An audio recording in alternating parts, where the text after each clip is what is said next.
Hi, I'm Mark Daniel Nelson here with my buddy Bob Clearmountain and Ira Becker. We are here at Mix This from the Ashes, and we've been talking about a couple different things. Recently, we've talked about what keeps you from coming completely in the box. And the one thing that you always come back to is the specialty of the automation from an era that's long gone technology-wise. Long gone. I mean, this was probably developed in the early 80s. Even earlier, like 79 is when they first came up with it. It was this old Z80 processor they put in here that they just slowly kind of upgraded up until 95, and that was it. It was over. The last software update was 95. Which is a long time ago, friends. But I'm still using it. Well, why am I still using it? That's the biggest thing you keep saying is it's probably like 80% of the reason why you haven't jumped completely in the box is because obviously the console itself sounds great. The EQs, dynamics, the summing, but it's more about the brain, the automation, and how much different that is compared to Pro Tools automation or DAW automation. Yeah, Logic or any of them. Right. We were kind of in a really good position to play some really familiar music while you're doing this new mix on this Duran Duran track that everyone knows. And maybe we can do a little demonstration of why this style automation still beats for you, and probably now that we all understand it. And I'll talk to you guys like as if you don't understand certain things. So the people that don't get it, we can kind of go back and cover those grounds.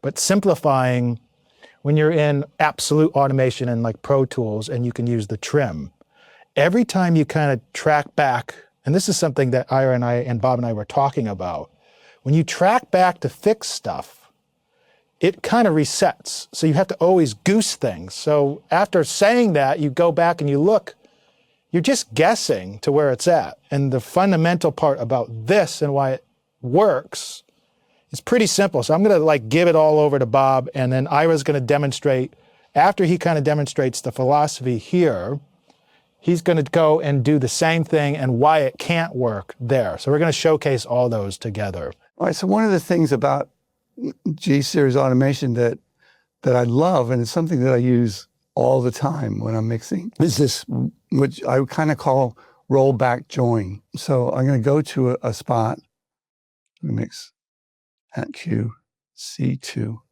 minus 0.5 seconds. All right, so now I've done a mix, but I'm not sure about the vocal level. I've done rides for the vocal all the way through. But now I want to check the vocal level in the second chorus here. So it's just coming up. I'm listening to it. All right, now I think the voice should be a little louder. I like all the rides I've done. Faders aren't moving, so it's DCA mode. So the automation is doing the rides. I'm finding a new level, so I'm pushing the fader up. As it's in trim mode, all the rides are still taking place underneath. Okay, now I'm very careful. Okay, that's exactly where I want it. Normally, if I rolled back a normal system, and I had you'll see what happens if I turn the motors on, which would be normal for most systems. The fader has jumped down. Now I've lost that difference between the automation and my new trim level. You know, it's just gone around the moon with the astronauts, and it's not coming back. Okay, so I'm gonna do the same thing. I go just before the chorus. But I'm gonna turn the faders off.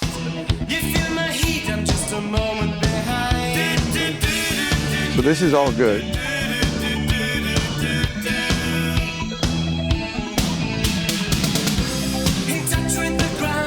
All right, yeah, I think the vocal should be a bit louder.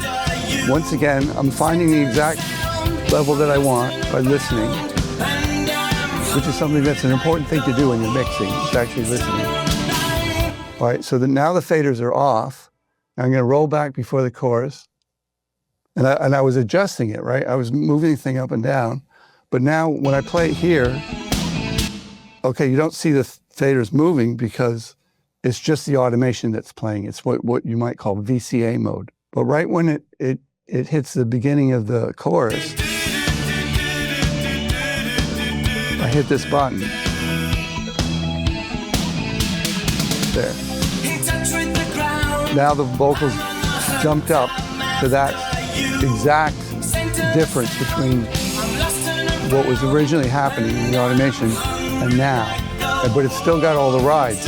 Now you could do that in absolute mode too, without the initial rides. You know, if you just want a new absolute level and you're trying to find that, it's either a trim level or an absolute level. It doesn't make any difference.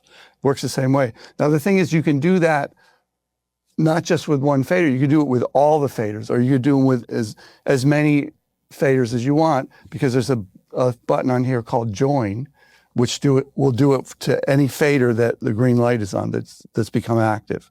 Any of those faders. It's just a very natural move, and you don't have to draw any lines in automation. You don't have to do some kind of clip automation by doing an edit. You're sitting here listening to the mix and to the song and doing this. And once you know how to do that, which is really simple to learn, it just makes mixing just a pleasure. It makes it so much more fun and natural. I can't be without it, to be honest. And I'm amazed that so many people have lost this. This is something that the last software update was 95.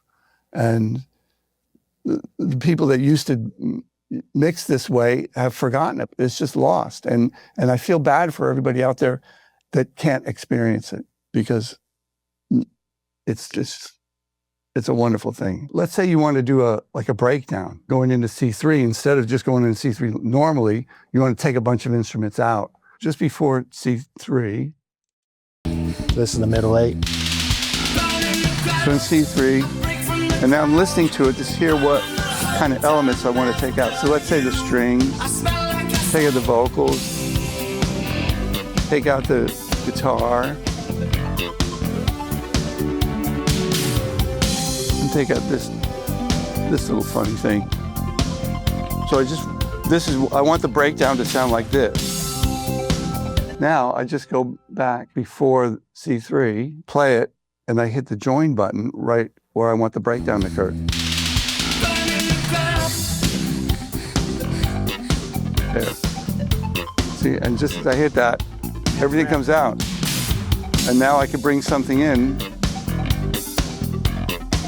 I do the same thing. Now let's say I want the strings to come in before that.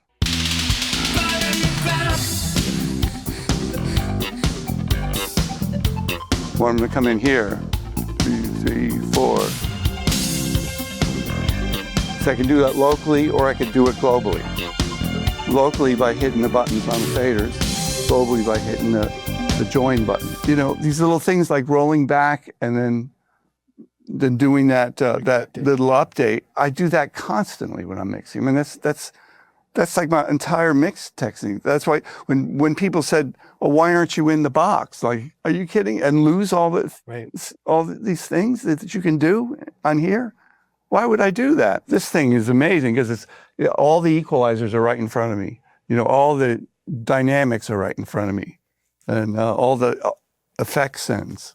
Going back to automation, how critically important you're saying it. I mean, that's part of your sound is automation. For me, it's a huge part of my sound where you're making a mix start breathing almost like it's alive. Elements have to feel. Exactly. And if you're doing something where your brain is telling you, now how did I do that, or how do I click that? It's just a lot more simplified. Let's say you have a mix in progress 4. Your producer sends you a mix note and they say, I love everything about this mix, but I really like first chorus is vocal. I don't know if it was the level, they don't know how to describe it. You take it as automation. So you're saying, okay, what I can do is go back. If it was Pro Tools, you'd have to import the session data. And it's just this whole process that you can't save preset playlists of your automation. You can save entire sessions into one batch here. Yeah, save your automation into your session, but then you can't really combine without transfer things from automation from one session to another session. Whereas this it's just one session, one project, but it just keeps each mix, just the data from the mix, just the mix data. Can you demonstrate, let's say we change chorus from this pass to and combining, and show how simple that is? Okay, I actually have a few mixes on this because I mixed this song yesterday for Atmos. But let's say somebody said, okay, I really like the vocal rides from mix 3, but are better than what's in mix 6, in our final mix, which is mix 6. I only like the ones in the second verse. Let's say that, for example. So all you have to do here is talk to the computer. Now this is offline, so that I'm not in mix mode actually. Join mix 3 to mix 6 from Q2, which would be the second verse, to QC2. And now the computer is sitting there and it tells you a bunch of stuff that you can do. You want to select what channels you want to take, because it'll take all the channels right away. The default is all the channels. But then you hit this button over here, which toggles through the faders or the cuts. And so I turn everything off, and now I just select the two backing vocal and lead vocal cuts and faders, and then hit execute. And now you name the mix 7. But now you have mix 1 through 7 to go back to. If you wanted to go back to 6, that had everything. 6 is exactly, hasn't changed 6. You have that. That hasn't changed 3, hasn't changed anything. But it's not in separate projects, which No, is it's such in the a same big project. deal. It's creating an entirely new mix. You can go back anytime, and you can do this as many times as you want, you know? And I get this all the time where I get people saying, gee, I really like that part of mix 4, and I really like, but I like the rest of mix 12 or whatever it is, you know? And you can do that. Now you can do that, it's dead even easier if you're taking an entire channel for the entire song, right? So then you don't have to put in cue points. And it's just so incredibly versatile. And it's just as simple as that. It's just pressing a couple of buttons. Now the big drawback with this system here is this. And luckily these chairs are on wheels. So you come over here, open the little door in the back here. It's this thing. It's a floppy disk. Oh dear, Alan. Let's try that once more. We're just in the middle of a take. A lot of you have no idea what this is, but this was kind of a standard years ago. And this is where all the automation data is stored on this system. And if somebody would just figure out a way to put this on a hard drive, it would be so much better. Because, you know, my house burned up and I had thousands of those and they all went up with it. And so anything I have to remix from before last January is gone.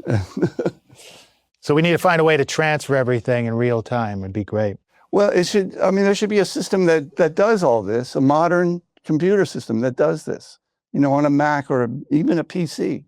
This is the multi-track, and normally this is going through the console, but just for a demonstration, we have this S1 here, and we can put this in write mode or latch mode.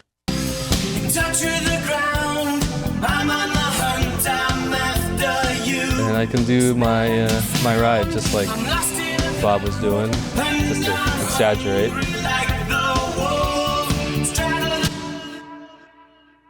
It goes back to the beginning, and I press play. And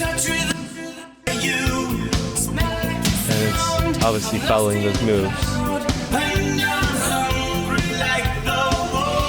Right? I can put it in trim mode now, and press play. And let's say I want this part to be a bit louder. So I'm trying to find that level that Bob was demonstrating. Right here. And now what's going to happen, I want to rewind and punch it in. As soon as I rewind, it goes back to where it was. So I've lost where I positioned it where I thought it sounded good. So you're guessing. Normally, traditionally in Pro Tools, Traditionally, you would do it guessing. like this. You're like, okay, I want to start from here. And you just do that, and hopefully it's close to where you had it. Yeah, so that's, like you said, like you just saw, it jumped back. So that's the main difference. Because these are always moving, you can't save where you had it. It always goes back. You can't save that difference. That difference. Between the automation and the new level. Right. And that's the main difference, is that you can't, find it and then go back and punch it in. You have to like do it all in one move and guess. I mean, there is a little workaround that I found, is if you do this, you keep your finger on the fader, you rewind, and you do that. Sometimes it works, but oftentimes it kind of, it's a bit tricky. And that's just on one fader. Try to do that on a bunch of faders at the same time. I saw Bob do that. I was like, oh, I want to do this at Pro Tools, and there's no way to do this, and it's a real bummer. All right, there's another nice little feature that this thing has. It's called Autotakeover, and I always have it in Autotakeover mode. So let's say, let's do a little ride, right? I've done my ride, but I wanted to, at the end of the section, I wanted to go back to and let the computer take over. So what I had there previous to continue to the rest of the song. So you hit that button, and now it's telling you, okay, now the fader is above where the automation was. The fader's not moving. So it's saying, okay, now pull the fader down. As I pull it down, the LED stops flashing, which means that the computer's now taken over. It's an auto takeover. So just at that point, so you don't have to worry about exactly where to set the thing so that it takes over. And you'll see when I turn on the motors, it'll just do that.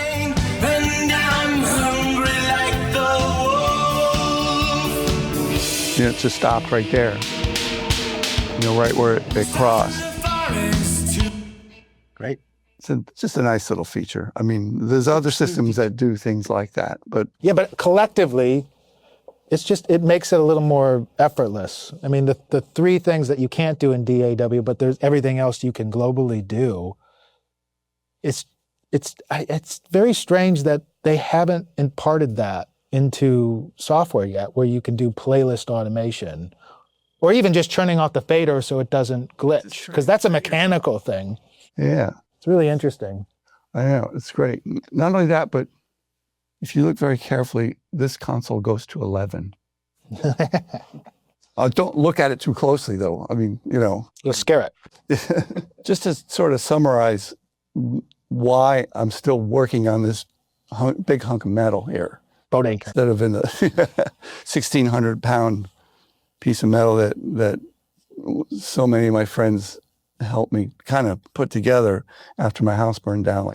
Just the fact that you can see all the equalizers at once, instead of having to work on one EQ at a time. It's nice that the digital system have these little graphic things where you can do EQ with your finger and push the waveform around. But this just, I guess maybe because I've been working on it for such a long time, maybe it's just me. I don't know. I started on this console. Yeah. This is, there's something that it's just something automatic almost. It's something that's I truly feel has been lost. I think that wraps it up for us today. Please join us the next couple of phases, because there'll probably be about 10 more videos of why Bob says, I'm not going in the box. Yeah, and we'll have to, I know there's going to be a lot. We'll have to respond to all the people saying, oh, you're full of shit. You can do that. You're wrong. You're wrong. That's Alan's job behind this. Yeah, right. Well, thank you guys so much. From Mark Daniel Nelson here, Bob here, Ira here, Alan here. Thank you for your good day. attention.